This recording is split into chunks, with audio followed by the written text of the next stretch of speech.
Hello everybody, I'm going to show you just some quick easy ways to bling up your plain old trinkets. So I've got some different diamond meshes here. I've got black, silver, I've got a floral one that has adhesive on the back. These are smaller flowered ones. So I'm going to hot glue all of this, whatever I put on, because it will make them stay better. Some stuff will still fall off with hot glue, but it should be okay. I've also got some little colored gemstones here. So let's get started on one of these first, this freshman one.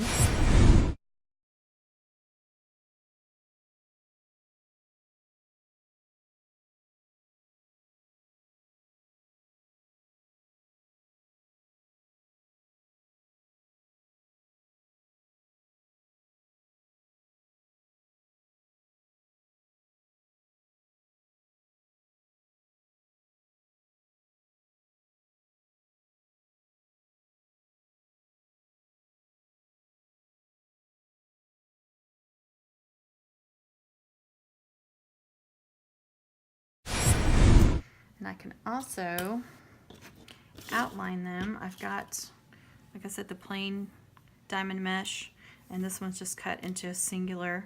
And so what I can do is just hot glue that all the way around the edge. So just start here, figure out how long I need it, and then cut it off, and then just glue one section at a time. Or I could try it too with the floral one, see how that looks. And that too is cute, and I've not seen that done. So I think I'll do that one on this one. Let's see, how many do I need? So again, I'm just gonna see, this one you don't cut, you just pull them apart. Just make sure that's what I want.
Okay, see how simple that was? And it just stepped up that trinket. Just gave it some bling. Okay, now let's do these. I want to do this one in this diamond mesh. So I'm going to go across every one of these lines. And they're curved, so it's going to be a little bit more difficult. I'm just going to start with one end, just do one line. going to push it where I want it very quickly because it will dry quickly. Now I'm going to go down, do this line.